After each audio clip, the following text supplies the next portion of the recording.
All right, we're now live for this next AMA for the month of February. So I'm a little bit under the weather, as some of you probably know from social media. I have been for about a week or so, and so we'll see how long I can go with this. My throat is a bit sore, and I'm a bit prone to coughing, but got plenty of water here. So there's a lot of questions already lined up. Let me remind people that I generally take one question per person. You don't need to put the question multiple times. I try to spread it out as much as I can so that people can, as many people as possible can participate. All right, so the first question, this is kind of an interesting jumping off point from Godward. Is Heraclitus's logos related to John the Evangelist's logos, and how? Well, nobody knows, because John the Evangelist may or may not have written the gospel, and it's certainly influenced quite a bit by the philosophical milieu of the time. I think if you would be much better off saying, is John the Evangelist, or the fourth gospel, the reference to logos, is that related to logos in Stoicism or in Platonism than Heraclitus? Because we only have fragments of Heraclitus. People love to speculate about that and go way beyond what's actually being said there in the fragments, and we do know much more about the use of this term logos in later philosophers who are systematic. So I would not try to connect the references to einho arche, einho logos, all that sort of stuff in the beginning of the John's Gospel to Heraclitus. I would say it's probably, if it is connected to Heraclitus, it's to Heraclitus through later authors. It's a very common term, means a lot of different things in Greek, so I wouldn't read too much into it. And it's better to say they're using a similar vocabulary. There's probably similar themes, but is there a real relation or connection? It's part of the culture. It's part of the intellectual culture. All right, Matthew asks, could I talk a little on what John Locke means by relations of ideas? I'm understanding it as the mind's ability to sort its ideas and say A is not B. A has these qualities prior to being able to form a subject-predicate proposition. I'm a totally self-guided pupil of philosophy, often find myself on the edge of understanding concepts. I mean, this is something that you find in the empiricist literature in general, the difference between like impressions, or whatever we want to call them, the things that are coming in to us from the outside and giving us, you could say, raw material that we're then using. I mean, you don't have to be an empiricist. You could talk about the Stoic Fantasia as an example of this as well, going back into ancient philosophy. And then we have the relations of ideas in our mind. We have things that we can conceptualize, or whatever vocabulary you want to use. We've got them in our mind. We can operate on them and produce new ideas as a result. I think this ideas talk is often very confusing for people reading the empiricists. Even when we get to Hume, who's going to make a strong distinction between ideas and impressions, when you get down to it, what's the real difference? Strength, ability to manipulate them, those sorts of things. So the mind, for empiricists, isn't just a blank slate. That sort of textbook explanation is actually misleading. The mind is not a blank slate, except insofar as the slate is something that can actually manipulate the stuff within the slate and work upon them and combine them and all of those sorts of operations, right? And then the mind can also scrutinize its own ideas and see, how it wants to classify them or what their connections are with each other. It can compare them. By the way, you don't have to be Locke to say this. Hobbes was saying something kind of similar in the first part of Leviathan, wasn't he? So, that's probably enough about that part. Colamus, any thoughts on Thomas Reid? Interesting guy. Haven't read him for a long time. So no, I don't really have any particularly interesting thoughts on Thomas Reid that I think would be helpful for any of you.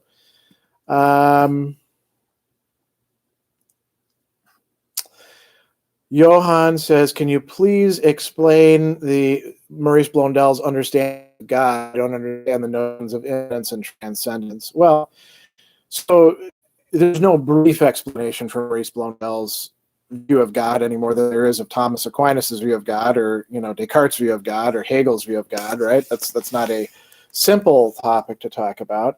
But I think a good way to go into this would be talking about immanence and transcendence. And this is not unique to Blondel. This is common language used in philosophy of religion. So God is conceived of as immanent when God is connected with the world. God is connected with, the created world, and it interacts with it in some way, right? How exactly that happens? Well, it depends on which author you're talking about. And then transcendent means that God is beyond the world. And typically for theists, God is conceived as being both immanent and transcendent at the same time.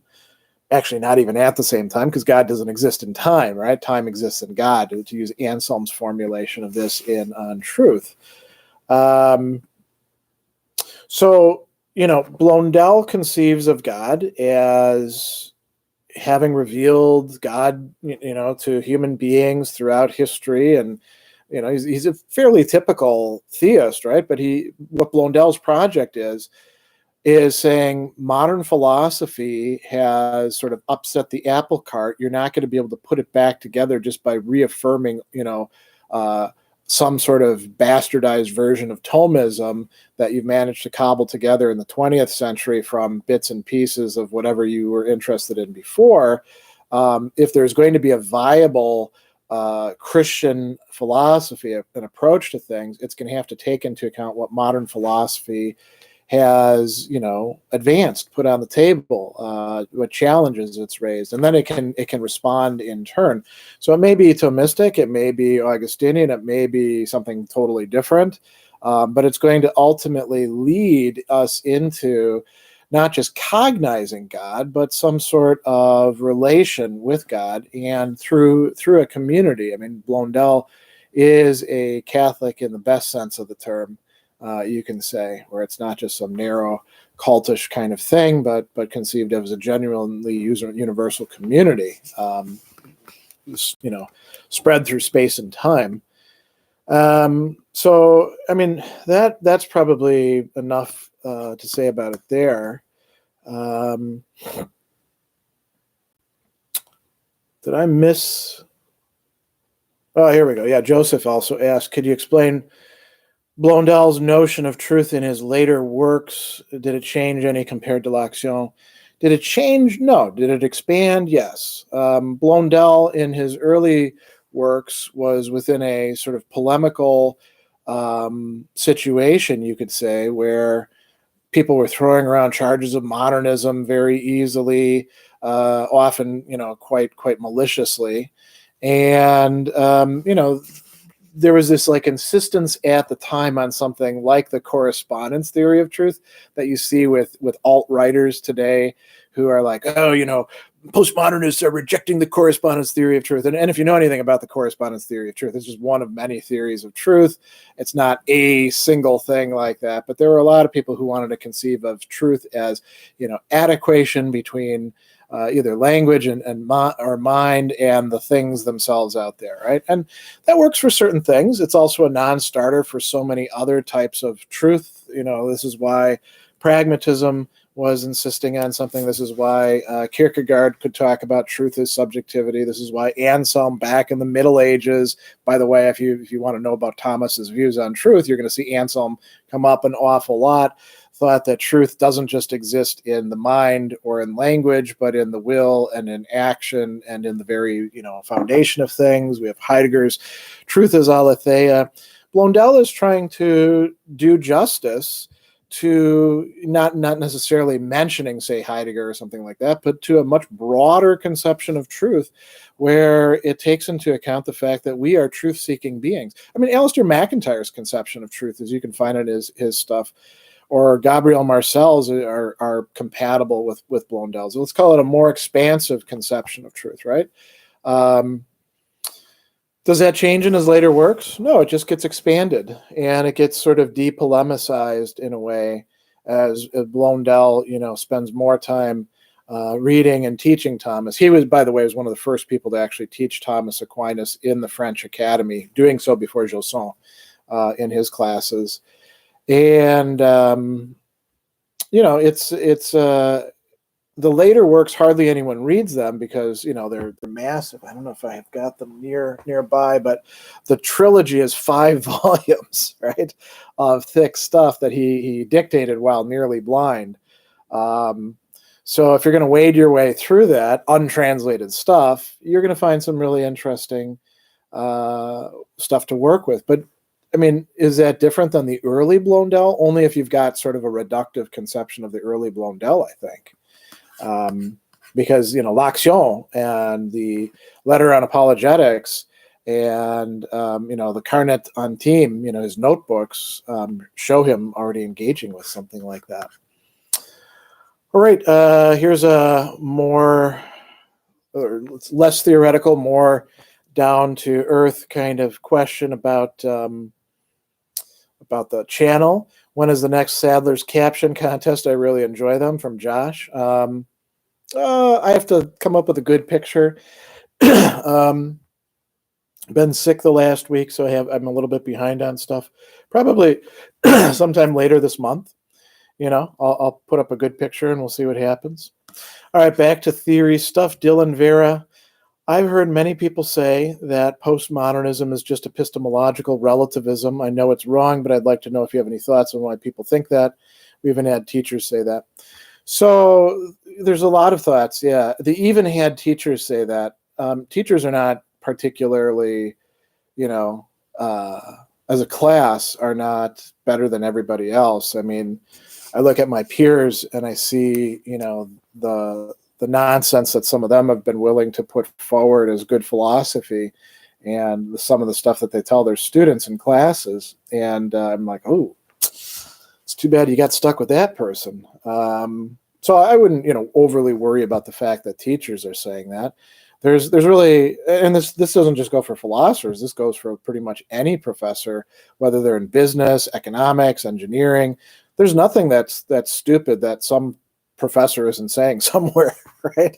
But on the other hand, there's nothing stupid like that some media person or some ordinary person on the street isn't saying like that either. So there's that. I would, anytime that somebody uses the word just with postmodernism, I kind of tune them out, because at that point I'm like, well, they don't know what they're talking about. Because postmodernism is a word that means a lot of different things in a lot of different discourses. It doesn't mean the same thing in architecture as it does in, say, the musical field, as it does in philosophy. And it's a word that's been, thrown around since the 70s, right? So it's sort of like existentialism. Anybody who's like, well, existentialism is just this, you're like, well, you clearly haven't done enough work on this to be able to say anything. And you probably got that from some, bubblegum wrapper summary of it. When people are like, well, existentialism is just the stance that existence precedes essence. You're like, well, no, there's more to existentialism than just Jean-Paul Sartre's characterization of it, which most of the other, existentialists at the time rejected. You don't want to just go with that. So when people are saying that it's just epistemological relativism, that's just silly. I mean, that means that they haven't done their work. What should your response be? I mean, you've got a lot of different possibilities. You could tune them out as somebody who's, got an ideological axe to grind and is trying to take up your valuable time and headspace with their bullshit. You could try to engage them in discussion and find out what they actually think postmodernism is and where they got their ideas from, whether it's from any of the crappy books out there that are, anti-postmodernism, but are doing straw men with that, or whether they read it on a website or heard about it on somebody's podcast or something like that. I mean, there's a lot of different things you can do. I would say, don't let it get to you, but you have a choice about what you want to do. And I'm going to say something that's not just about this topic, but about other things. Some of you may have read my essay in Medium, Don't Give Them Time, where I say that your time is valuable and you don't have to debate anybody. You don't have to feel like you have to educate people about, where they're getting things wrong, particularly if they're operating in bad faith. And I think this is one of those topics where that actually does come up a lot. If you want to get engaged with them, you can. If you think it's cool, it's a good use of your time to try to help them out. If you don't want to, it's not like you have an epistemological duty to make sure everybody else, understands terms and concepts correctly. We live in a time, so this is the last thing I'll say about it. We live in a time where a lot of people love to use terms like that because they've got simplistic views of the world and of where they fit into it. And it's nice to have a good boogeyman to identify as the threat, as the bad guy, as what's undermining things. Unfortunately, the way the world works and the way human beings work is way, way more complicated than that. And it's not as if you can just strip away the bad ideas and then everything falls into place. But I think a lot of people are quite attracted to that sort of perspective, let's call it. All right, let's see what else we have. Just skipped a little bit. Where did it go? Trying to scroll back up. There's a lot of questions. That's good. Here we go. Omar asks, on average, how much time does one need to read and understand Hegel's phenomenology and science of logic? Your lifetime. I mean, this is sort of a category mistake question. There is no average time. And you have to specify what it means to understand either of those works. I mean, I've been reading the phenomenology off and on since, what would it be, 1997? I've read it in English translations and a French translation by Hippolyte and in German. And I've taught it a number of times. And I'm still, when I go through it again, there'll be things where I'm like, oh, now I understand this better. It's not as if there's a measure for understanding, right? And I don't read the science of logic as often, but, when I do dip my toes into it, that's, the same sort of thing. There isn't any measure of time. And there couldn't be, not just because of the nature of the work, but also because of the nature of the reader, right? Some people would need more time. Some people would need less time, if there even was a measure of what constitutes understanding it that we could meet. So, and I think you can say this about really any other philosophical works if you want to. So it's a good question. It's a good question in part because it reveals something that we don't want to fall into. This concern about, here's a way you could reformulate it. If I want to develop some understanding of Hegel's phenomenology of logic, how much time do you think I should devote to it per week, right? And there I could say, well, you probably want, if you're in a course of study, you need to be devoting probably at least 3 hours at a time, to it. It depends on how fast you want to make progress and how you want to build things. I mean, the more time that you can devote to it, probably the better, although there's probably a law of diminishing returns. If you're spending 40 hours a week reading Hegel, that's probably not going to be as beneficial to you. It's not like doubling 20 hours a week or quadrupling 10 hours a week, right? Even 10 hours a week is a lot to devote to something. So, all right, James says, why did Heidegger say that Nietzsche was the last metaphysician? And that's a good question. So obviously Nietzsche is not the last metaphysician because people have been doing metaphysics after Nietzsche, right? So we have to think about what Heidegger means by metaphysics. And Heidegger, you could say, thinks that Nietzsche is the latest person to give a new take on metaphysics by centering things around the will to power. I think that Heidegger would say that a lot of the people who've been doing metaphysics after Nietzsche, although they're doing, temporally after Nietzsche, they're not actually contributing something new to the picture. I mean, Heidegger could have called himself, in this respect, the last metaphysician, though, couldn't he? But he thought that Nietzsche was he was doing something very interesting and novel, even though he's also an anti-metaphysician. That is, he's tearing down or criticizing the metaphysics of Plato, of Aristotle, of Christianity, of Descartes, of Hegel. So, Cosmic Hobo is going to be disappointed. I'd be interested in hearing any thoughts you have about the work of Pure Bourdieu. Haven't read Bourdieu since graduate school. Frankly, I never found him very interesting to read. It was always kind of dry for me. I remember there being quite a few people who were excited about Bourdieu at the time, but I don't remember exactly what they were excited about. So he's just not somebody who I do any work on.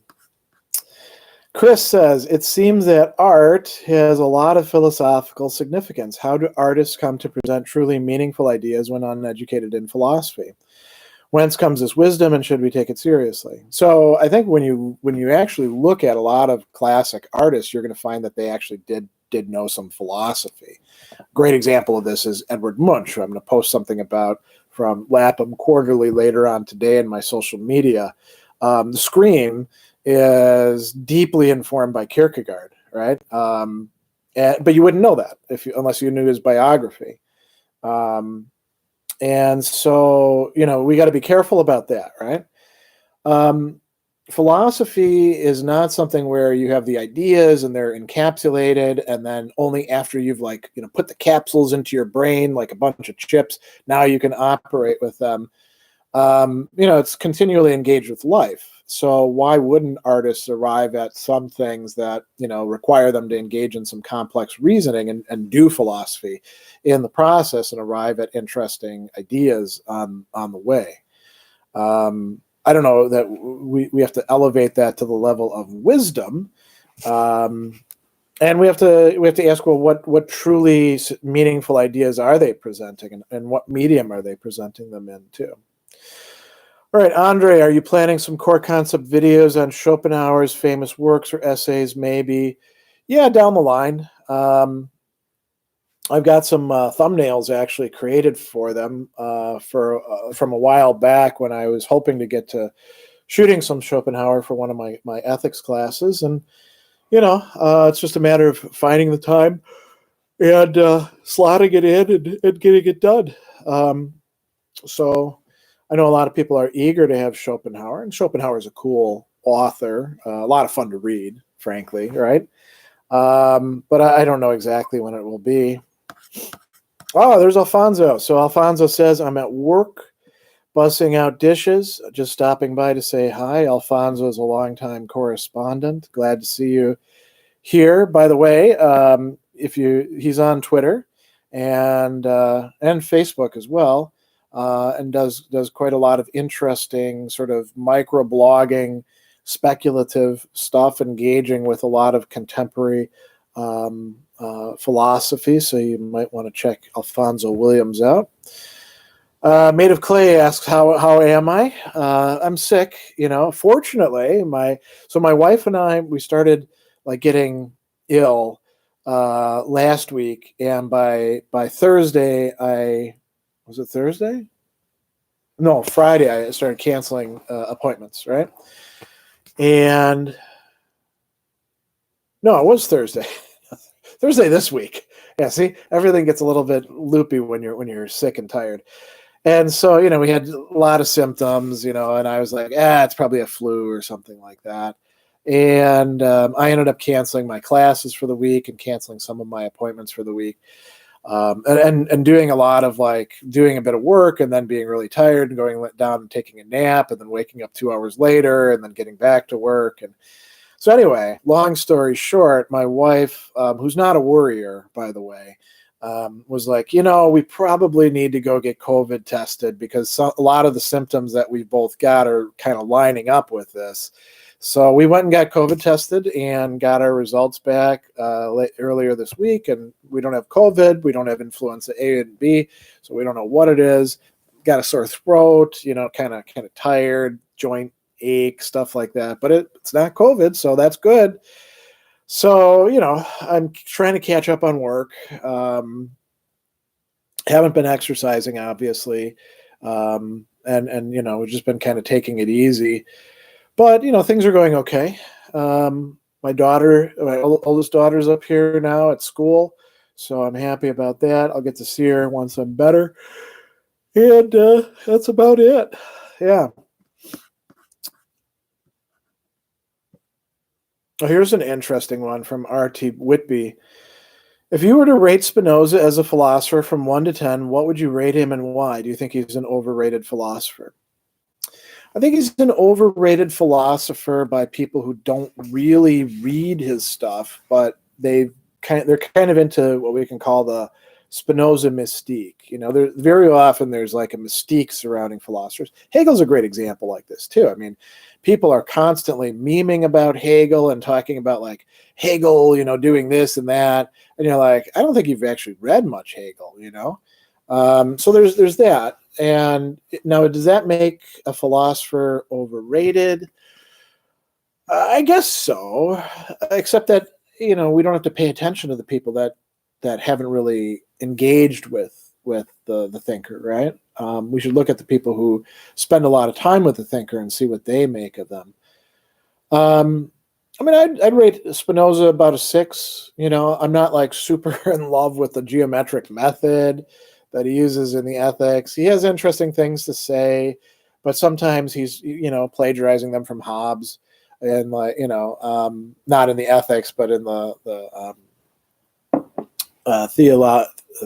Tractatus Theologico-Politicus. And, it's good stuff. Principles of Cartesian Philosophy is kind of interesting to take a look at, see what he's doing with it. I just, I've never found him to be as interesting as some other thinkers. I mean, it's like Spinoza or Descartes. I'm taking Descartes. A lot of people were really into him. I think he was kind of a breath of fresh air for quite a few people. So there's that. I don't know that I would actually want to try to live as a Spinozian. But that's kind of an interesting thing for people to try out. Mason says, which philosophers do you find have compelling insights into how the will works? What do you think they get right? Well, a lot of people. I mean, that's one of the areas that I do a lot of work in. Anselm of Canterbury, obviously. I've written probably one or probably about two-fifths of my scholarly work in terms of book chapters and articles is on Anselm, and a lot of it has to do with his understanding of the will. I'm going to be actually presenting something on that at the upcoming St. Anselm conference at St. Anselm College, which is going to be done virtually coming up in April. Epictetus, although it's not the will there, it's proairesis, which is kind of the will, but kind of not exactly it. Aristotle obviously has some things to say about proairesis, but it's in a weaker sense than Epictetus. The other Stoics kind of get into this stuff. You see Seneca circling around it. Augustine obviously is an important person, as is Boethius. Aquinas has some interesting stuff to say about it, but I think he gets quite a few things off base, and it's a major issue throughout modern philosophy, right? So, if you look at Descartes and you're not just looking for like, what does he think we can be absolutely certain about, but you pay attention in Meditation 4 to his discussion of the will, or, you look at his clarifications about it in other works, there's a lot of interesting things going on there. So, yeah, I mean, there's a lot of interesting people throughout the history of philosophy. And it's here's the other thing I'll say about free will. A lot of people are like, oh, free will doesn't exist. And whenever they say that, and you ask them, well, what do you mean by free will? It's always this like big blown up conception where it's like totally abstract, and it means like we can do anything that we want at any time, and that's that's just not the way that people generally, the good theorists, talk about the will. It's much more complicated. All right, Holo says, what's the point of formal epistemology, i.e. epistemic logic? I don't know. I'm not sure what's meant by epistemic logic. Do you mean like the logic of inference? I suppose it would be to try to clarify how we arrive at well-founded inferences and strip away ones that aren't quite so good. Pesci, what are the most significant differences between Sartre's existentialism and Camus' absurdism? Well, Camus doesn't call his philosophy absurdism. He calls it philosophy of the absurd, which is different than what other people are calling absurdism. And I would say there's not a lot of difference between the two, except that Sartre, I think, holds people, at least in the earlier stuff, and this is also how Sartre differs from, say, de Beauvoir. He's much more willing to like ascribe total responsibility to subjects and less attuned to how the milieu in which they're developing their facticity puts restrictions on their freedom. I think Camus, in some respect, was a better guy in his philosophy. I mean, they both have a lot of similarities. There's this like, there isn't any God, so a lot of people want to say that there is. They can go on doing that, but they're in some sort of bad faith or mistaken perception. So let's ourselves philosophize on the basis of this not being the case and see where we would go if we still want to hold on to human values and want to be want to be consistent with ourselves, right? I would say that Camus' starting points are in some respect more dramatic or rhetorical than Sartre's quite often. And I mean, I think a lot of people are going to disagree with me on this. I just think Camus is a more interesting writer, frankly, than Sartre. Here's a great music question. Which classic metal bands would you recommend to a millennial who wants to explore the classics but doesn't know where to start? So I would break it into like areas and times. You definitely want to explore the early British metal stuff, right? So Black Sabbath, Deep Purple, Uriah Heep, UFO, right? Those are all quite important. And you want to look at the bands that spin out of those, like Ritchie Blackmore's Rainbow, and you want to look at Whitesnake, for example. Gillan had his own band for a while. You could go to the classic metal class videos and you would get kind of a good background in that stuff.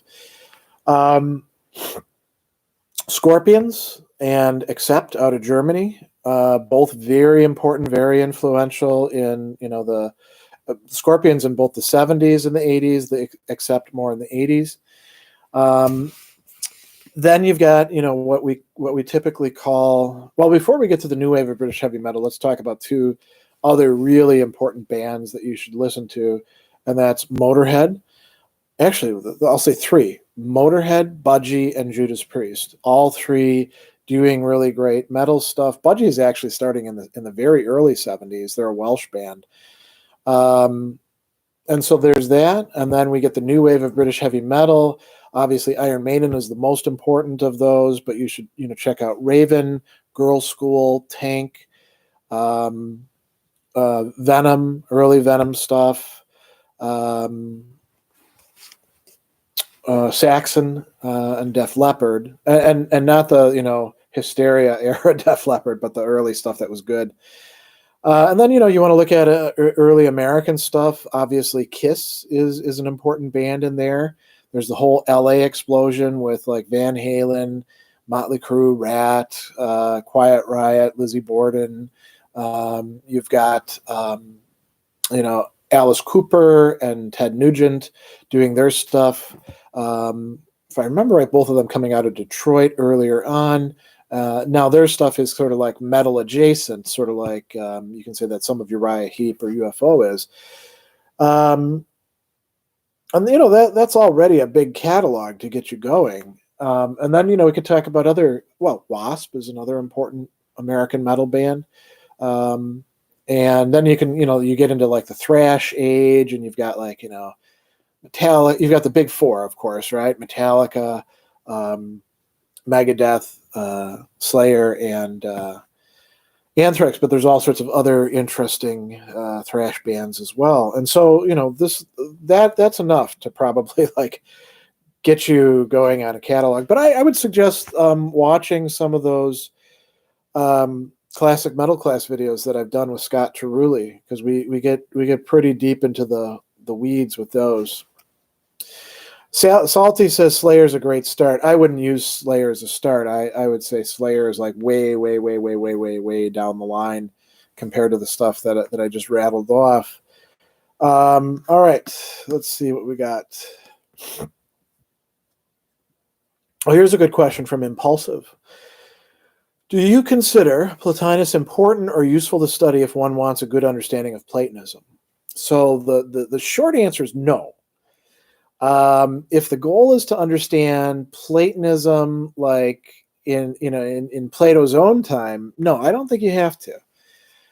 But why would you want to deprive yourself of studying one of the most important authors of Neoplatonism? What is coming down the line? And you wouldn't want to deprive yourself of reading Plotinus any more than you would want to deprive yourself of reading Plutarch, a very important Middle Platonist, right? They're both really interesting to read in their own right, and what they're doing with Plato is trying to use Plato's dialogues and some of his concepts to do their own thing, and there's a lot of attributing things to the great master, but it's effectively its own kind of philosophy. Made of Clay says, in regards to reading Hegel, should I start with philosophy of history or lectures on the history of philosophy? Either one. It doesn't matter. I mean, read them both. A lot of people, ask these, like, do I need to do this first or this first or this first? Usually, unless the philosophers come out and said, you must go through my system in this order, you have freedom. You can do it however you want to. Averroes peripatetic, why you have very arrogant face? I'll let other people sort of figure out whether I do or not, but that's kind of a weird thing to come into a AMA to ask.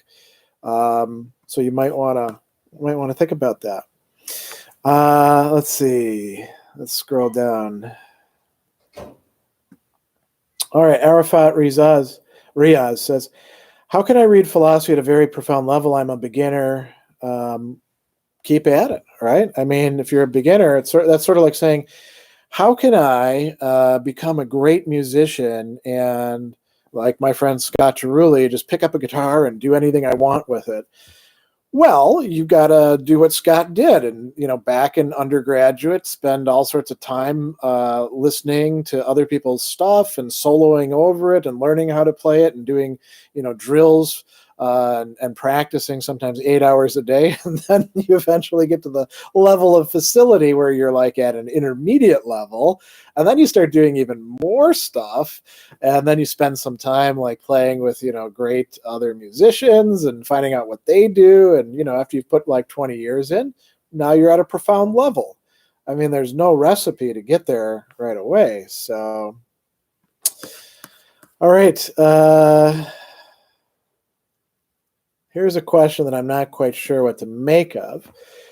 Does the revenge of realities work in favor of the divinity? If it's right, can you give an example? So I don't know what the revenge of realities is. I mean, it sounds kind of like Freud's return of the repressed, but I don't know what that means. Zeno asks a question that I can give an answer to, but it's not going to be helpful for most people. It's sort of like Nike's Just Do It, right?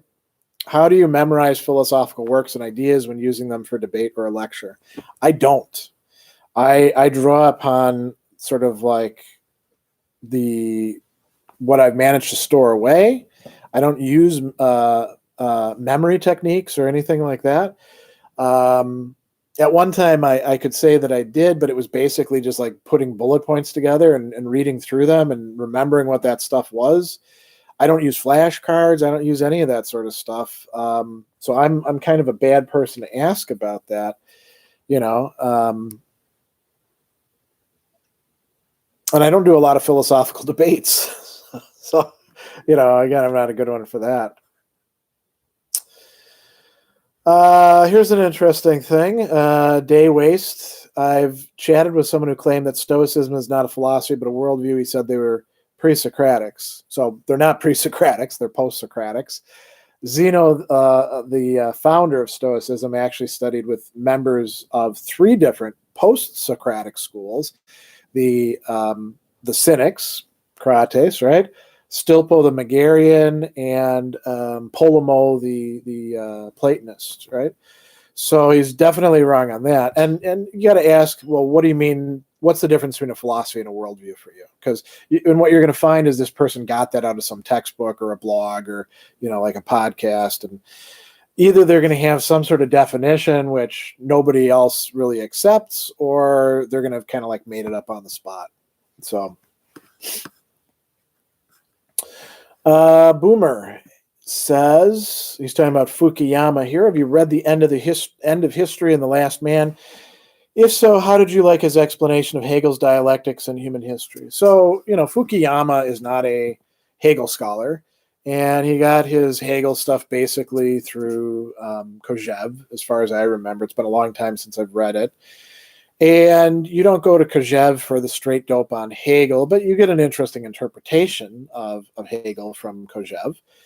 And obviously, poor Fukuyama, when you make big sweeping claims like that early on in your career, you spend the rest of your career dodging everybody asking the questions. Well, wait a second, what do you do now that history hasn't ended? And you can point to all of his other books that he's written after that, and the poor bastard never gets a break of people like reminding him of how he claimed that history was basically done at that point. It's not a bad book, actually. It's it's interesting to read. Obviously, it's kind of dated, but it's worth engaging with. And I like Fukuyama. I've read some of his other stuff later, and it's it's interesting stuff. Cinema asks, what are some good refutations of Neoplatonic metaphysics? Forms, the one, idealism, emanation. I don't know. I mean, I don't spend much time looking at refutations of things. I spend much more time sort of like exploring them. And Neoplatonism is not like a major field of my work, particularly the classic, sort of neo-pagan Platonism that you find with like Plotinus or Proclus or people like that. So I don't know. That's an interesting question. I'm not even sure why you need a refutation of that sort of stuff. All right. Dan the Man, who's been here quite often, says, I'm in my off year between undergrad and grad school, been going through Kant, Hegel, Paine, Is there anything else you'd recommend I do to prepare? Really nervous. I'm not ready for the challenge. Okay, so I can address the second part better than I can address the first part. So you're going to grad school for philosophy. You don't have to be nervous about it. Every grad school is going to emphasize different thinkers, and they're going to like claim that those are the most important ones, and these other people are left behind. Like I remember when I got to Southern Illinois University, and I was getting a tour from one of the older grad students, and he was like, "So what are you into?" And I was like, "I don't know. I've been reading a lot of Sartre lately and Marcuse." And he's like, "Marcuse, nobody reads him anymore." And I thought to myself even then, well, how the hell would you know, buddy? Obviously somebody reads them because I'm reading them, And as it turned out, he was full of crap. You're going to meet a lot of people who are going to be like, "Oh, if you're not reading this person, you're not really doing philosophy." Just ignore those people. Most of the time they don't know what they're talking about. You can't possibly read everybody that everybody's interested in talking about, and you don't have to. You don't have to place that burden on yourself. You're going to grad school to learn, to get exposed to things that you haven't had before. You're not coming into it having to know everything and to be the whiz kid or anything like that. As a matter of fact, most of the people who I seen going into grad school, and admittedly, this is limited experience on my part, who were the whiz kids, they all burnt out. Even like professors who were like rising stars at the time, they're now kind of stuck in dead-end jobs doing their thing, not taken seriously by a lot of their peers. So you don't have to worry about all that stuff. The fact that you're actually reading philosophical thinkers, and there are people who are considered to be, interesting or important. Now, Paine, people are going to give you a hard time about that. "Oh, he's not a real philosopher." Yeah, he is. He's just, he's just kind of second rate. He's not great. Like, who else did you have in here? Kant and Hegel. But he's not stupid either. He's interesting. The Age of Reason is well worth reading, so is Common Sense and some of his other stuff. You don't have to be nervous about that. If somebody doesn't like the fact that you're reading somebody, screw them. It's your brain. It's your time. You get to read whatever the hell you want, But keep in mind, too, you're paying for this. You're paying to get to go to grad school. You don't have to put up with people's bullshit, making you feel bad because you're not reading the right texts or something like that. So I don't know. I don't know if that pep talk helps you out, but we'll see. All right, here's one from Andrew. "Pizza and a beer, perfect timing. Hope you're well, sir. Question: could you talk about Socrates' self-talk rumination practice and how to do it?" We don't know what Socrates' self-talk rumination practice is. If you're talking about like when he would go into like a trance, all we've got is he went into a trance, and then we get a little bit of maybe what his reasoning process was, but we don't know what was going on with that. So I think that's probably all we can say. Fizzywig, what's the significance of the split between right and left Hegelianism? Did this split leave Hegel's philosophy in 20th century deficient? So no, it didn't leave his philosophy deficient. The right-wing Hegelianism was basically a kind of sometimes conservative, sometimes progressive thing that said, the real is rational, the rational is real. We need to keep working and tinkering and making it more and more rational. And we can do this through sort of incremental progress and all that. Left Hegelianism is like, no, we need to take this thing from Hegel and blow it up into something really important. And we'll all use the dialectic, although they all use the dialectic in different ways. And, if you look at the left Hegelians, there's nothing a left Hegelian hated more than another left Hegelian. Right? Marx is a prime example, Feuerbach's got it all wrong, So, or Bruno Bauer, that's kind of it. And then you've also got weird spin-offs like Stirner, who's neither a right nor left Hegelian. He's kind of his own thing. There is actually a great essay by Vincent de Combe in a book that I think is called The Barometer of Reason. And he talks about left, right, and dark Hegelianism, which is not an idea that he came up with himself, but I think got from Eric Vey. And he actually considers, people like Nietzsche as well as Stirner to fit in, if I remember right. It's been a long time since I've read this essay to fit into that. But does the split leave Hegelianism deficient? No, I mean, and it wasn't really that taken stock in by Hegelians in other places. We've got the British Hegelians. What are they, right or left? We've got the St. Louis Hegelians. What are they? I don't know that they fit into either of those classifications. X Bluebells, I loved your Adot lectures. What would be a good series of your lectures to listen to next? If you're into the Adot stuff and the philosophy as a way of life, then the things that preceded it, like the John Sellers article, that would be good. Those 3 videos on that.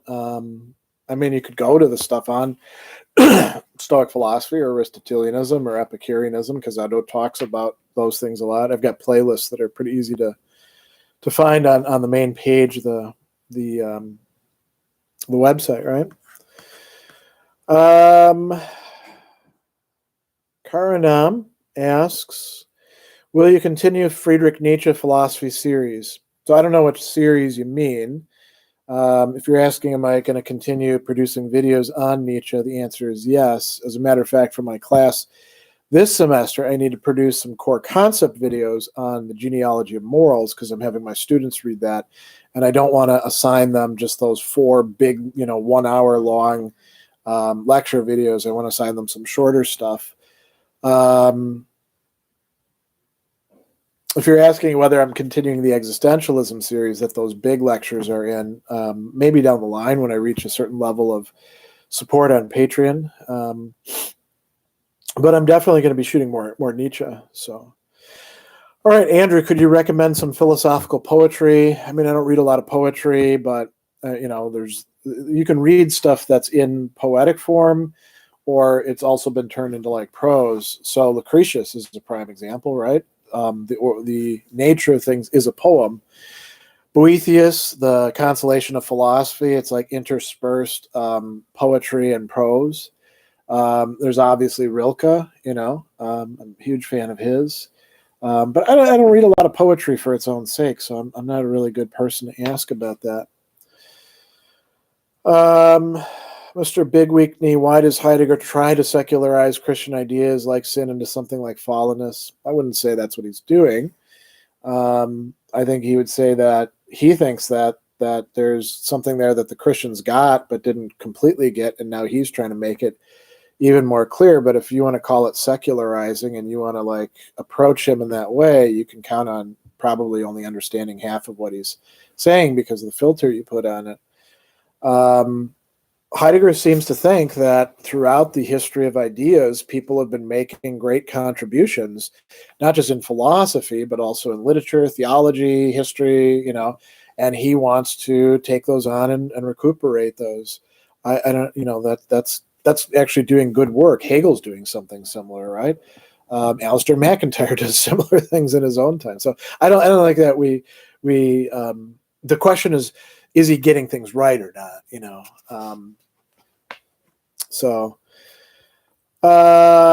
Lord Mozart is asking about secondary stuff. What's a good intro to German idealism for someone that's new to philosophy? No idea. I don't spend a lot of time on secondary lit or intro to philosophy stuff. I guess Cobbleston, he's got a volume on that, but I haven't looked at it for a very long time. That'd be Friedrich Cobbleston, the Jesuit who has that whole history of philosophy. But I don't spend time on secondary work unless I'm doing very focused stuff. Luke Macri, I'm really enjoying and appreciating the series on religion. I think that might be referring to the religion in American culture. That's good. That's like a class series from a very long time ago when I was at Marist College teaching. So that's good. Gutter Demerung, what is faith on my view? Faith is a equivocal term that means multiple things. I think whenever you read an author and they're talking about faith, you always want to figure out, well, what do they actually mean by it? Because they don't always mean the same thing. Some people mean faith that mean, well, whatever I grew up with and don't want to think about, but want to like spout, all the time, like these, Bible bangers who throw out proof text verses, and you're like, wow, that's really interesting. I didn't realize you'd read scripture, because that sure as hell doesn't onto any way in which you behave or anything else that you say. But in other people, it means something, that's a virtue that has to be cultivated. In other people, it means something that has to display itself in action. There's all these complex meanings to it. Sometimes even in, like, a philosopher like Anselm uses faith in about 6 different ways in his works. All right, let me see what else we got here. Havert says, what I think of Peter Sloterdijk. I haven't read his work, so I don't, can't really say. Hey, Lizzie asks, will you consider making any videos on Spinoza? Yeah, but down the line, he's not a high priority for me. Oh, here's a great question from Sam. In your teaching experience, are millennials and Gen Z significantly lacking in their knowledge base compared to previous generations? No, not at all.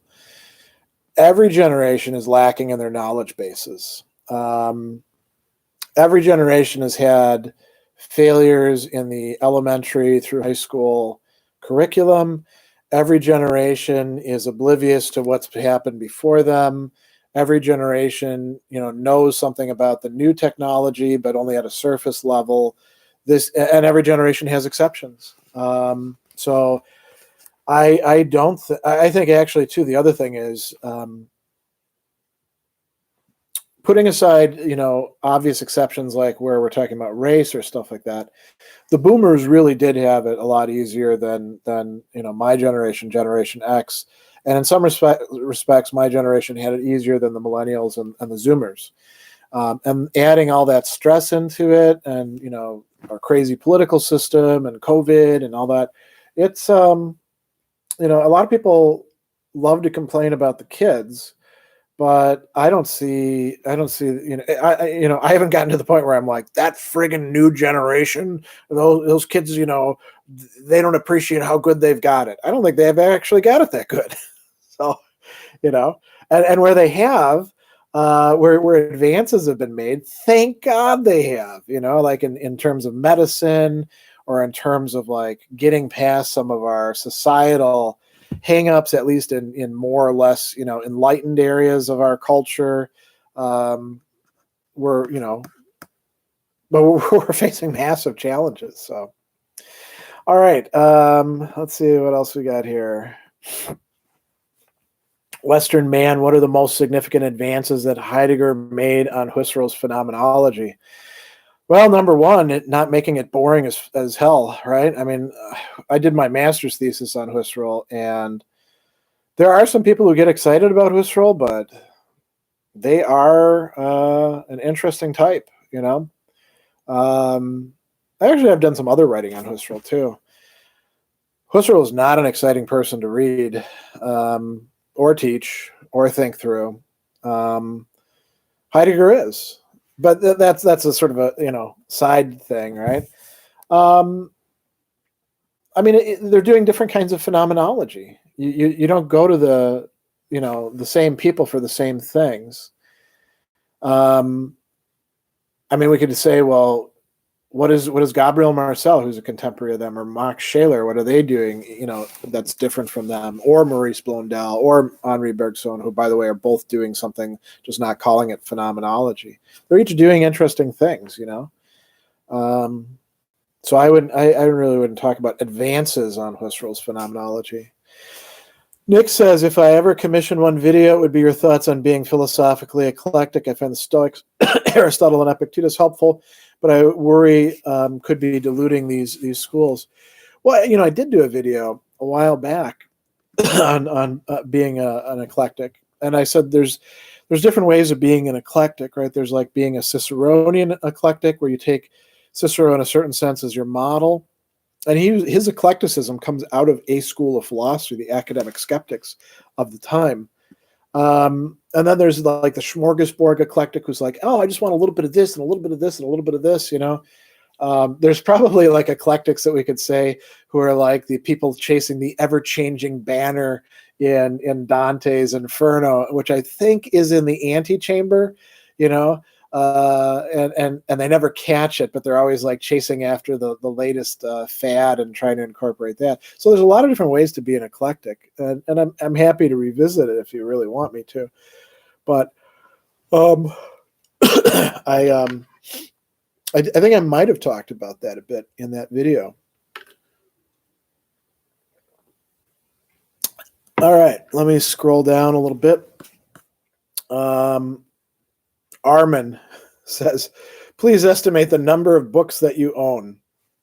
I don't know. There's thousands, right? How many are on the shelves? How would I even estimate that? That's sort of like when Descartes says, you know, try to picture to yourself a kilogon, right? And he's like, you can't do it. You can cognize it, but you can't actually imagine it. I don't know how many books I've got, you know, more than I need probably is probably a good answer. All right. Foster says, do you think Kant's changing of how cognition works with his theory knowledge beat out Hume's? I don't even know what that would mean, to beat out Hume's. You know, are you asking, do I think Kant has got things more right than Hume did? I don't know. It's not something I usually put them side by side with. I mean, do I think causality is actually like a category? Probably not. I'm probably more Humean in that respect. You know, I mean, there's a lot to recommend Hume. I actually quite like him, even though I disagree with him on a lot of points. Quiet Philosophy. Do you think it's just as important to monetize your philosophical work as it is to get a teaching job? I mean, teaching jobs are great if you can get them. Tenure track jobs are dwindling fast and largely going to people who were lucky enough to go to an elite school or were, you know, like groomed by people who are in an elite. So there's that. Adjuncting, if adjuncting is what you do full time, sucks and is precarious. We are in a pretty tough time. Marquette University, which is just blocks from here, is firing full-time professors and hiring for adjuncts at the same time. So it's a rough time. Monetizing content. I mean, if you can get people to pay for your content, that's good. You've got to have good content, I think, or be able to sucker people in. I see some people doing that in the world of popular philosophy. There's lots of ways to do it. But you've got to have something that people want from you, right? I do something quite different, which is I teach. Actually, I mean, I'm teaching like a full-time load, but it's a part-time thing. And then I have my speaking and consulting and philosophical counseling and tutorials, which is all either organizations or individual clients. And then I have things like YouTube where I get some ad revenue, but I'll tell you what, that's not paying the bills. YouTube used to be a really viable. There was a time when you'd like look at your revenues and they're getting bigger and bigger and bigger, and then there was this slump that happened years and years back, and all the people who were like full-time dependent on YouTube for their income were like, "This is the end of the world," and I was like, well, it went down from a peak of $400 a month to like $100 a month, still making a little bit on it. That's not where the bulk of the money comes from. So it's kind of tough out there. It's a hard market to break into, I would say, for younger people. YouTube was kind of cool. This is a little bit of a side note. YouTube was kind of cool when it first happened because it was like a great equalizer. You could put your content there, and if people thought it was any good, it would kind of rise to the top. It's a lot harder to do that now, to break into it, because not only are there a lot of people out there doing stuff, but YouTube's algorithms have changed, and they're much more oriented towards making as much as they can off of everybody. Even if you don't have your content monetized, they're monetizing your content, right? So it's kind of it's tough to break in, I think, on YouTube for a lot of people. All right. Private name. Nominalism is often blamed for inflicting damage on Catholic belief, yet the term can be interpreted in many different ways. What impact on faith did nominalist ideas have in the late Middle Ages? I mean, are you asking me, do I think nominalism is the boogeyman, like a lot of narratives make it out to be, and William of Ockham was basically the devil who ruined everything? I don't really think that's the case. I mean, the church has always been, its entire history, it's been in a mess, right? I was talking about this with somebody just a couple days ago, and I had this metaphor. I said, if the church is the body of Christ, it's a body that's always, like one step away from cancer, and has all sorts of oozing sores that need to be tended to, and typically, the attention is getting put onto other parts of the body that are doing just fine.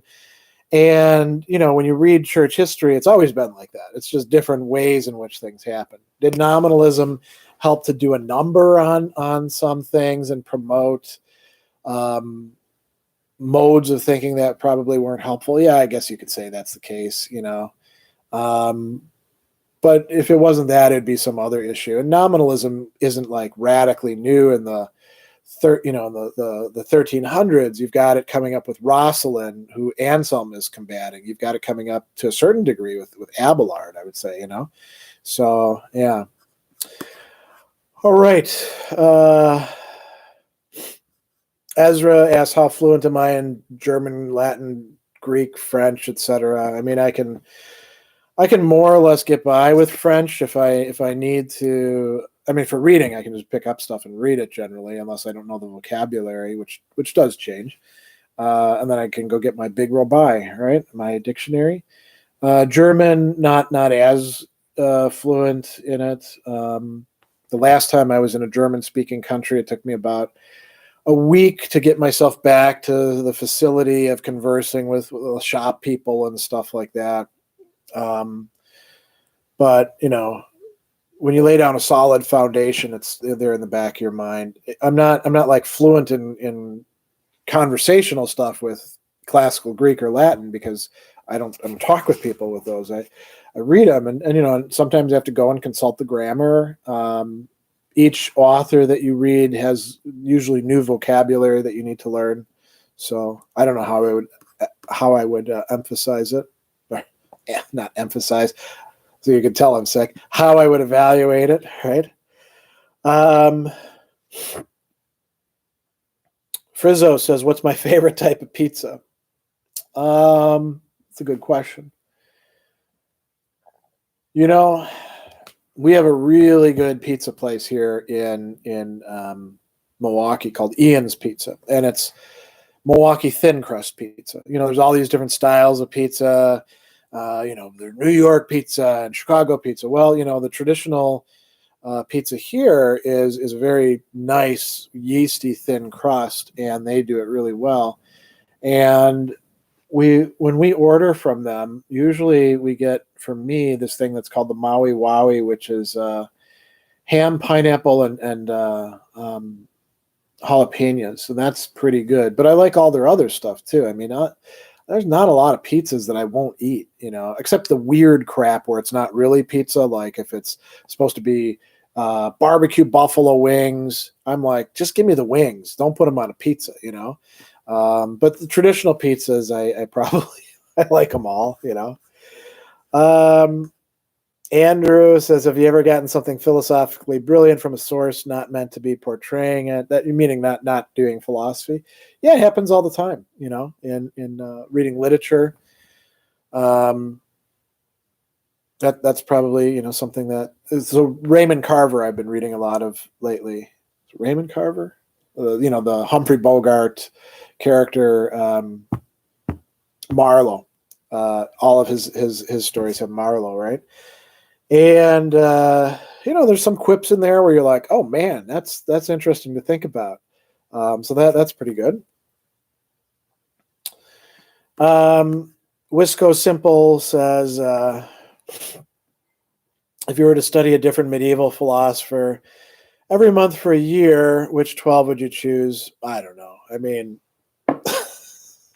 that's one of those questions where you'd have to to really do it well. You'd have to think it through a lot. Obviously, Augustine, Boethius, Anselm, Aquinas would be in there. Probably Bernard of Clairvaux because he's kind of interesting. Who else? Erigenes, so now we're up to 6. Alcuin has got some interesting stuff, and hardly anyone ever teaches him.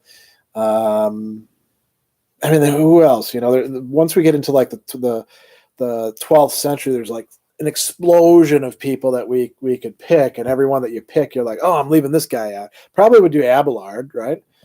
It's too bad that we don't have any Eloise's stuff because she was pretty brilliant, maybe as brilliant as Abelard was, and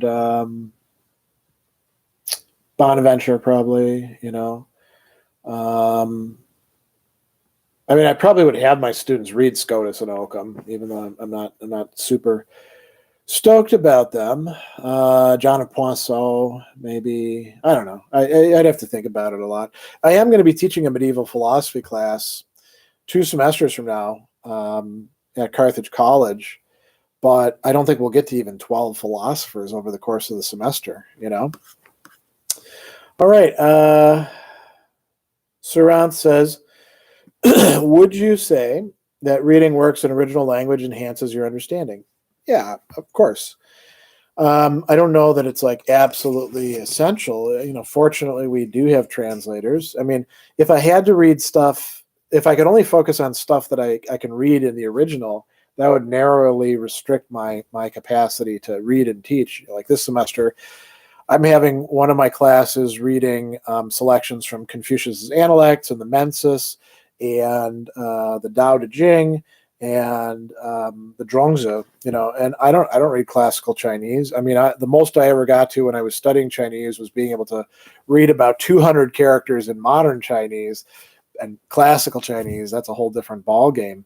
I have to rely on translations, just like those of you who don't read Latin have to rely on translations for reading Anselm. It doesn't totally cut off our capacity to understand.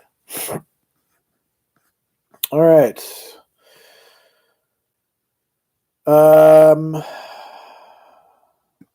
Sandquick, your interpretation views on McTaggart's unreality of time. I don't know. It's been a long time since I've read McTaggart, so I don't really have any views. Same thing about Althusser. I read Althusser back in grad school and haven't bothered since, so I'm not really that interested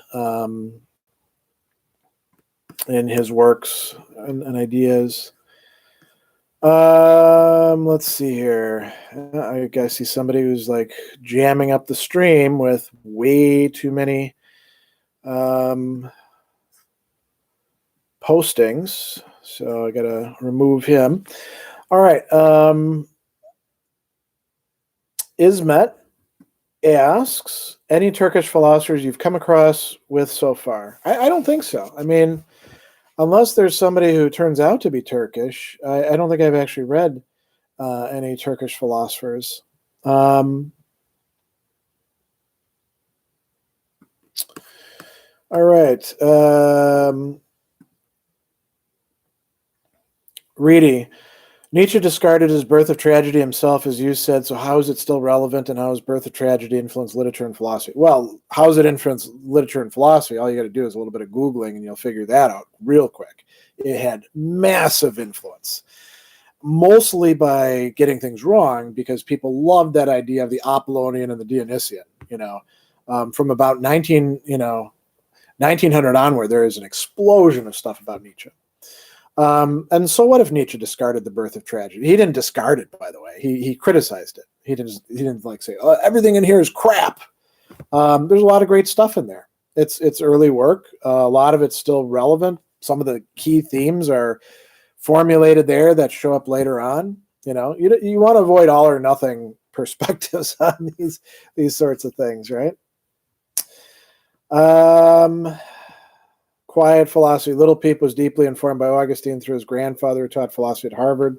I guess I'll have to take your word for that, right? I don't know.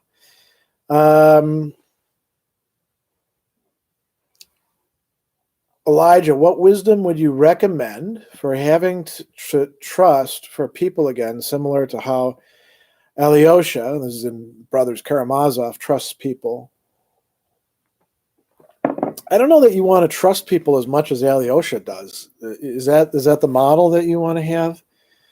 I mean, you should think about your reasons for mistrusting people and whether they are rationally founded or whether you've gotten yourself locked into a point of view that's actually creating problems for you and holding you back from living a good life. You know, that's what I would say. And there's a lot of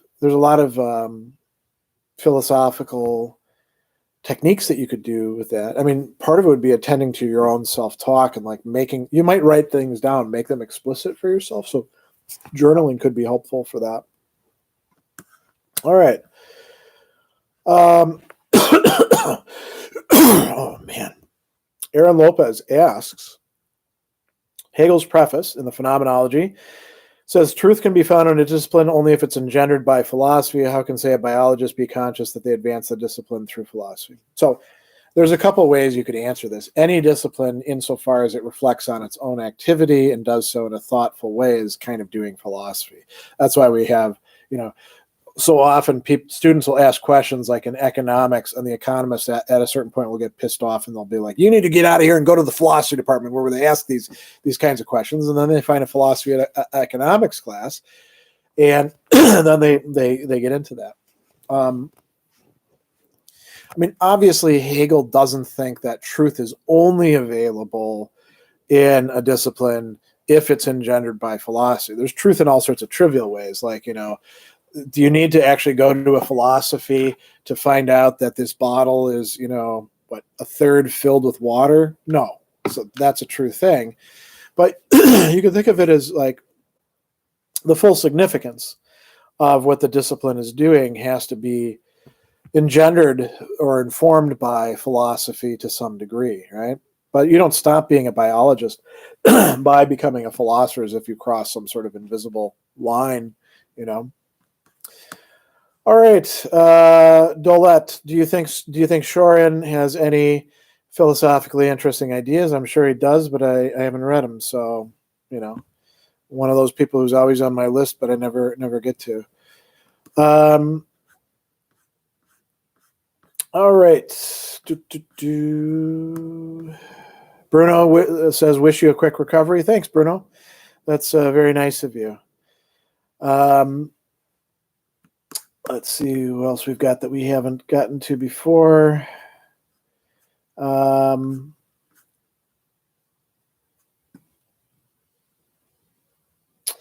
Elijah, what aspects of Hegel's Christianity do you retain? I'm not a Hegelian, by the way. So this do I retain? I don't follow Hegel down that path, so it's kind of a moot point. But do I agree with Hegel's defining trust as the unity of wisdom plus power, and is defining power as sum of all contradiction? Yeah, I mean, anytime that you think Hegel's defining something, he's probably not. You got to be kind of careful with that term definition when it comes to Hegel. All right. James got a good question here. I was wondering what you thought about being a philosopher in the modern world without being a professor. So this goes back to what I was saying before about, like jobs and stuff like that.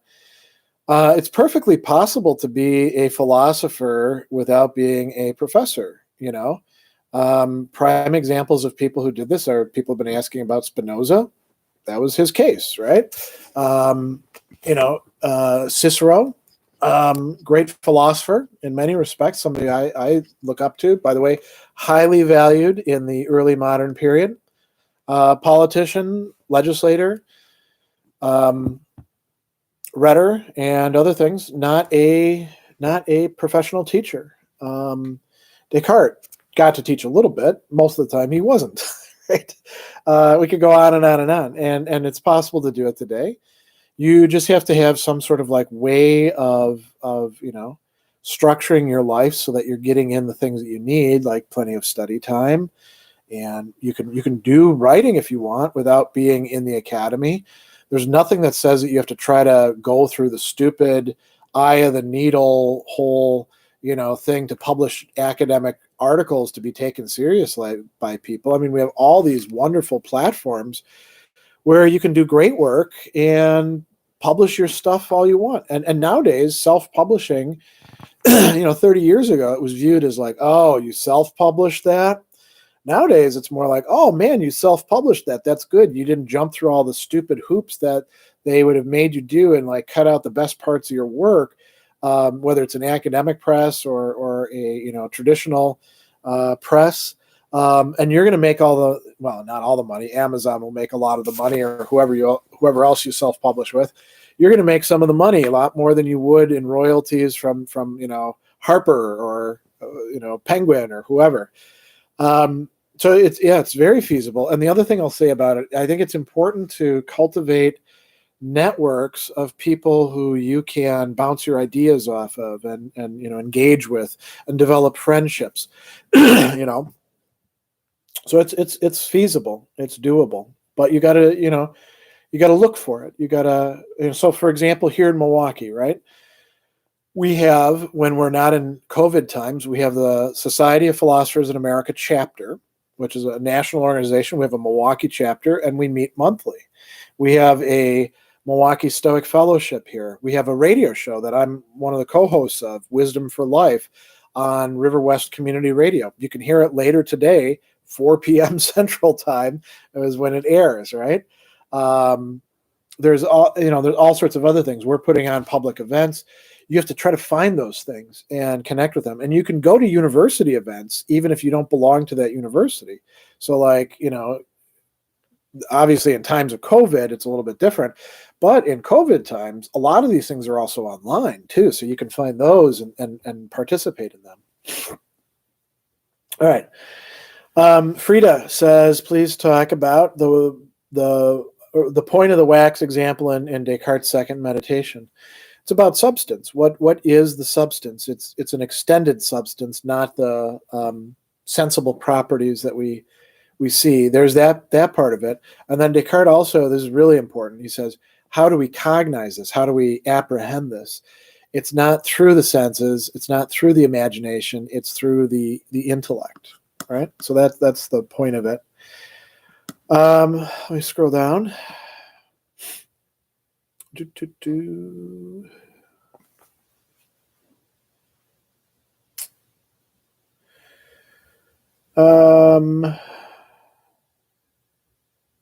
Here we go.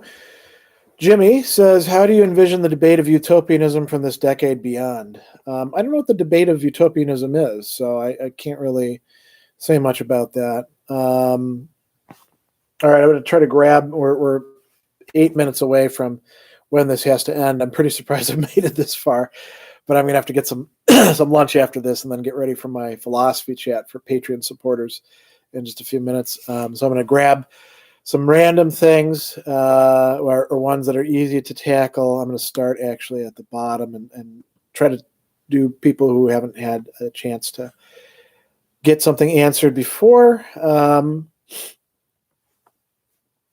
right. Here's a good question. This is from Dolet. Do you think anti-theism can be a respectable position to argue for, or is it always somewhat rooted in disrespect and ignorance of the theist faith perspective? That's a great question. I think a lot of times it is rooted in like people working out their emotional needs and stuff like that. And very often it's like somebody grew up in a conservative faith background. They rejected that. They swung way over to the other extreme and they're like a secular crusader. I would say a lot of the new atheism stuff is not particularly new or particularly good. And a lot of it's just kind of snark and, silly bullshit. Sort of like trying to score points. That said, that's not all atheists, right? There's plenty of good stuff out there that I think is quite interesting and intelligent and it could be properly engaged with, and some of it is in written form, and some of it is in the form of atheists who aren't assholes. So it's a good question. All right. Grayson asks a really interesting question here. Do I think a minor in philosophy with a major in economics is enough preparation for a master's degree in philosophy? Yes and no. There are places that will take you in. Like when I was in graduate school, we had a guy who came into the master's program, and his bachelor's was in English. So they made him take some 400 level classes, essentially like remedial classes, like on metaphysics and sort of a 400 level ethics class. And they made him do that stuff because they wanted him to catch up. And so I think a program that would accept you would probably have you do that. Obviously, the more that you read, the better off you are, I would say, right? All right, let me scroll up a bit more, see what else we got. Oh, here's another interesting one from Aaron. My work allows folks like myself who can't financially access doctoral level studies in the academy to access content contained within. Do you think the insulated academy will ever open itself up? Yes and no, right? Let's forget about talking about the academy as if it's all one block. We have over 2,000 institutions here in the United States that you can go to that are colleges or universities, right? So they're all different from each other. The composition of departments makes a big difference. You can generalize and say that for the most part, academics, like pretty much everybody in every other field, including fields where they talk about innovation, are pretty, we do things this way, and this is how I was brought up. Kind of conservative, not in the political sense, but in the workplace sense, people, right? And they don't do a lot of innovative thinking. Even the people who talk about innovation are very often not very innovative at all. Will it open up? It'll open up at points, right? Will it ever open up as like a totality? No, I don't think so. I think, and a lot of academic institutions, quite frankly, are probably circling the drain, or are probably going to die off within the next 10, 20 years. Or we're going to have to, reconsider how much support we provide to them if they're state schools or things like that. So at the same time, there'll always be this other sector, like what we're talking about here, or what we're doing here, where you can get, let's call it, I'm sort of, again, kind of fuzzy-headed. I'm thinking about like in cooking, you can get restaurant-grade stuff, right? And you can buy it wholesale, and you can cook in your own kitchen. It's like that with philosophy. You can get, what do we want to call it? Academy-grade philosophy, and people will provide it to you, and then you have to do a lot more of the work on your end, right? All right. Well,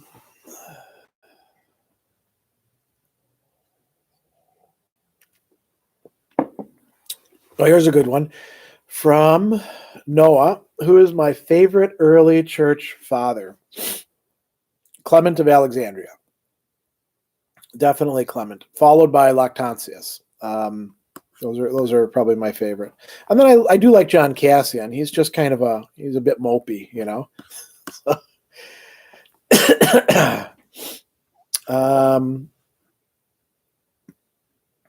Let's see. So here's from Made of Clay. I get confused on what analytical and continental philosophy is. Do universities focus on one more than the other? Does it matter? Hope this is a good enough question. So analytic philosophy and continental philosophy, they both don't name one single thing. They name like a whole tradition of things. And they are opposed to each other. And then there's all sorts of other ways of doing philosophy as well. Like, philosophy is a way of life, history of philosophy, comparative philosophy, classical American philosophy. So there's all these other alternative things. Most philosophy departments in the United States, and I guess you could say really in the English-speaking world, are going to be either largely analytic or largely continental, but there's exceptions. Like I went to one that was for graduate school. It was pluralist in that we had, representatives of analytic, representatives of continental, representatives of classical American philosophy, and even some historians of philosophy. And for until he got fired for being a complete lech, a person who was doing comparative philosophy. So you can look at departments and you can see what they're interested in. Does it matter? Yeah, it matters. Because if you want to study Hegel or Nietzsche and you're going to go to an analytic school, you're probably not going to be all that happy with what you get, Likewise, if you really, really want to study, possible world semantics, don't go to a continental school, go to an analytic school for that. All right, let me find one more thing that I can go out on.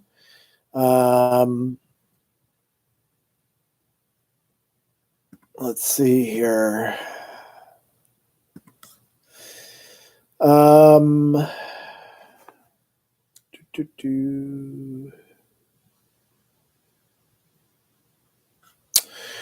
so here's a good one. Kevin, what do you think of recent attempts to cancel, and he put it in quotes, Aristotle because of his views on slavery?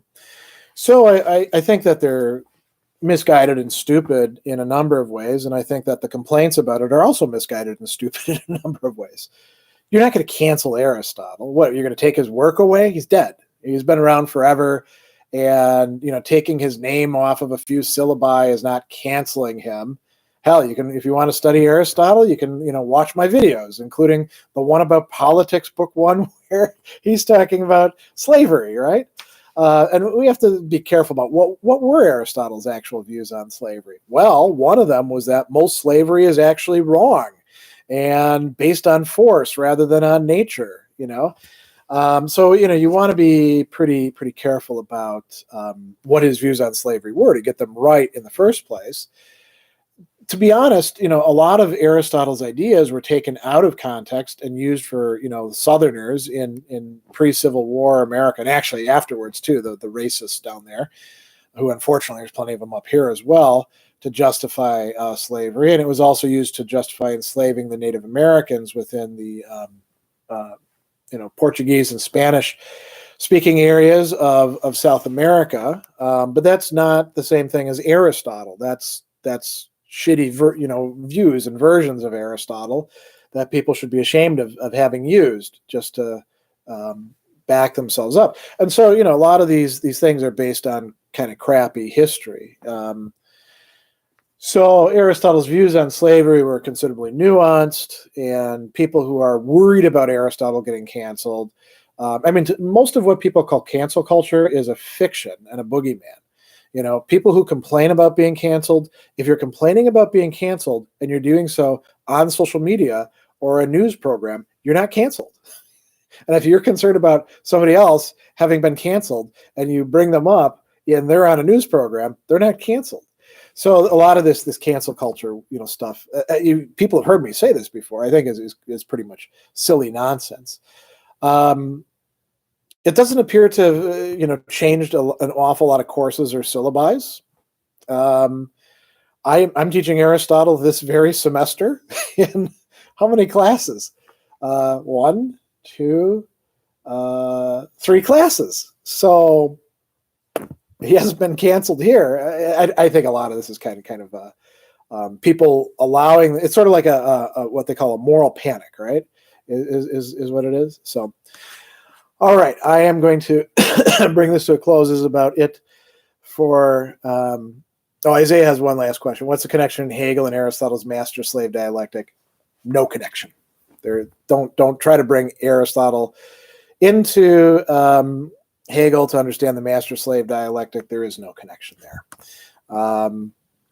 And I think anybody who's trying to claim that there is probably selling you something. All right, so I'm going to end it on that, and hopefully all of you have a good day. And I'm going to try to get some lunch real quick before I got to get on to my philosophy chat. Glad all of you contributed these questions.